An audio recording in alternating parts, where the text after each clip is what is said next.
Fala pessoal, boa tarde, que é o professor Fernando de Geografia. Vamos dar hoje prosseguimento à nossa segunda parte da aula de migrações internas. Vamos falar hoje da transumância ou migrações sazonais. Lembrando para vocês que sazonal significa período, tá? Então são migrações associadas à periodicidade das estações do ano no Brasil.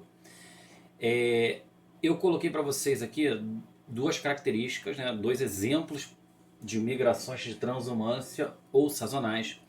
Elas são realizadas principalmente por boias frias ou por trabalhadores volantes, principalmente em um determinado tipo, né, de fase de cultivo, basicamente no caso da agricultura, né, no caso da colheita, tá? Então, num pedaço aí do cultivo, né, numa área do trabalho, das etapas do cultivo de alguma coisa, na parte da colheita eles são muito utilizados, né, ou também como criadores de animais, levando os animais para uma outra pastagem, por exemplo. Então, estou trabalhando para vocês aqui dois exemplos. O primeiro, né, aqui que sai de São Paulo, no oeste paulista, e leva o gado até o Pantanal, né, chama de gado de invernada. Por quê? Porque no Pantanal, durante o inverno, eles vão comer o pasto, né? E no Nordeste ocorre a mesma coisa desses trabalhadores, são chamados volantes também, por exemplo, que vão para um lado e vão para o outro.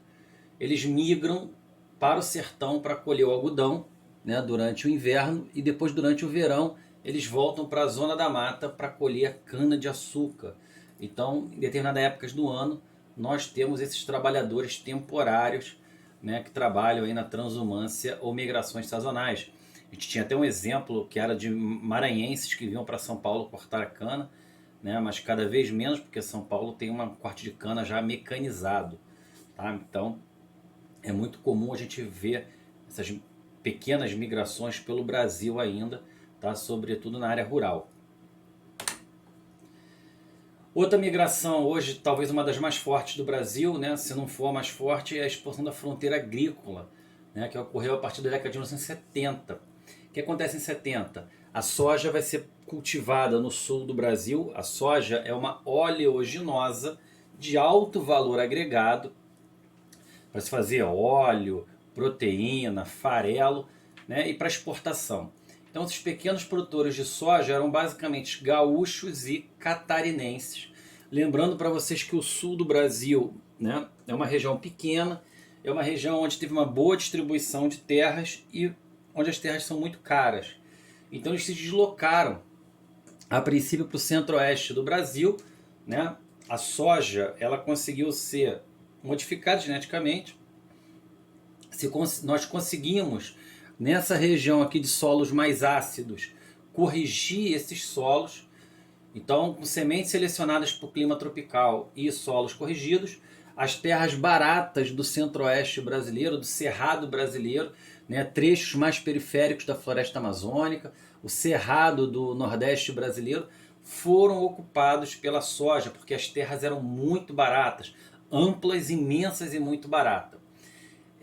Essa migração ajudou, né, a interiorização do Brasil. O Brasil é mais do interior. Vocês notarem aqui os eixos da migração, você tem os eixos, né, da produção da soja no Brasil, né, a área de plantio, e tornou a região sul do Brasil o novo polo de emigração. Então, hoje, grande parte da imigração, de saída, né, de novos imigrantes regionais saem do sul do Brasil, enquanto o centro-oeste é a região com maior percentual de imigrantes, ou seja, de entrada. Né? E o centro-oeste, portanto, é o novo polo de imigração de entrada. Inclusive, a região centro-oeste é a região com maior percentual de imigrantes, né? Ou seja, pela construção de Brasília ou principalmente de sulistas expandindo a fronteira agropecuária do Brasil. Outra migração que nós temos aí interessante são as migrações pendulares, né? Só lembrar do pêndulo, né? Vai e volta. Diárias ou comute. São deslocamentos diários de trabalhadoras que saem das periferias, né, de bairros mais distantes ou outros municípios e vão para o centro das cidades, tá? Da região metropolitana em função do crescimento urbano horizontal das cidades. As cidades cresceram horizontalmente, são cada vez, eu tenho áreas de bairros cada vez mais distantes dos centros, então as pessoas têm que migrar 20, 30, 40, 50, 60 quilômetros ou até 90 quilômetros das suas residências até os centros desses municípios, né? Aqui nós temos uma tabela, por exemplo, 20%, tá, dos nilopolitanos migram para o centro do Rio de Janeiro, tá, para estudar ou para trabalhar. Belfor Roxo 19%, São Gonçalenses 16%, Nova Iguaçu 14%, Niteroenses 13%, os Caxienses 12%, Seropédica 10%, né? Então vocês vão ver aqui o quanto que desses outras cidades migram para o centro do Rio de Janeiro ou vêm para o Rio de Janeiro fazendo movimentos pendulares, né? Ou seja, vêm durante o dia e voltam durante a noite. As migrações pendulares vão causar grandes impactos nos transportes públicos, né? Ou engarrafamentos, ou transportes muito saturados, tá? Nos bairros ou cidades onde as pessoas saem, os trabalhadores saem, se chama de bairros ou cidades dormitórios. Tá? Por quê? Porque não há atividade econômica suficiente para manter a sua população. Então, durante o dia, a população desses bairros diminui e durante a noite elas aumentam. Por isso que é apenas bairros dormitórios. Geralmente os bairros dormitórios são bairros residenciais. Eles não são bairros industriais, não são bairros comerciais. Tá? Então não tem uma atividade econômica muito forte, tá, nesses bairros ou cidades que apenas abrigam a população para dormir.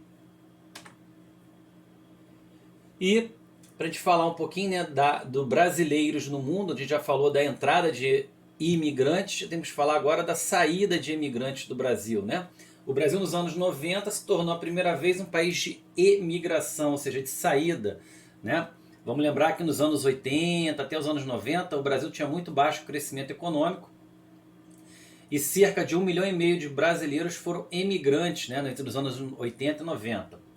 Os principais destinos de imigração nos Estados Unidos, brasileiros para fora, são, obviamente, os Estados Unidos.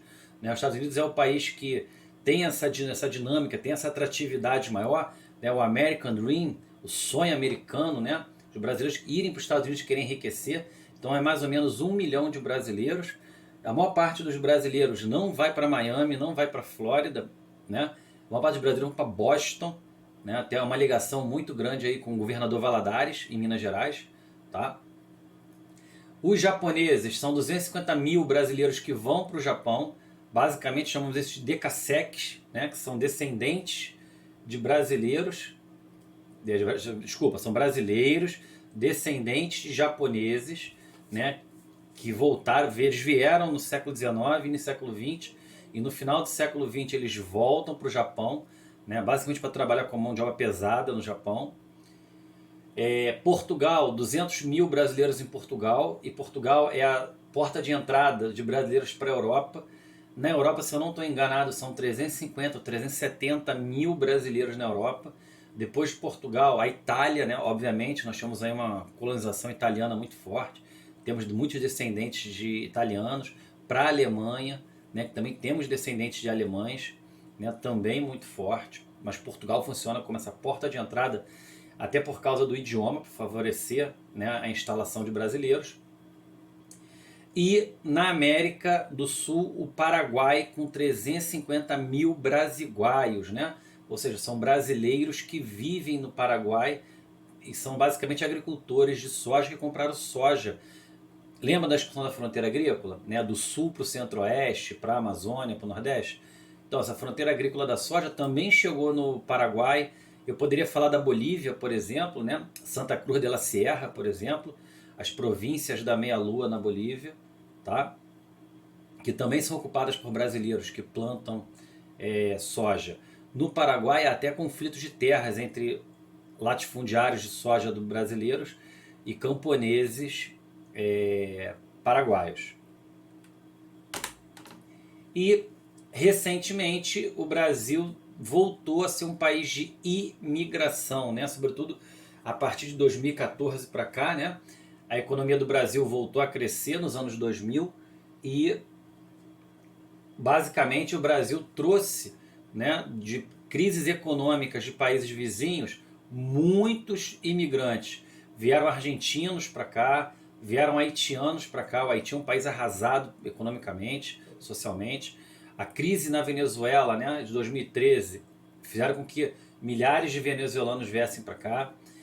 Nós recebemos também africanos, né, bolivianos e peruanos. É muito comum nós observarmos bolivianos e peruanos servindo como mão de obra camelô ou costureira, por exemplo, ganhando muito pouco, muito explorado em São Paulo, por exemplo. Né? É muito comum ver peruanos e bolivianos aqui no Rio de Janeiro como camelôs. Tá? Então, o Brasil, como tem a maior economia da América do Sul, acaba sendo uma força centrípeta, né? Ou seja, atrair esses imigrantes para cá em função de crises econômicas. Tá ok? Espero poder ter ajudado vocês aí, ó. Grande abraço.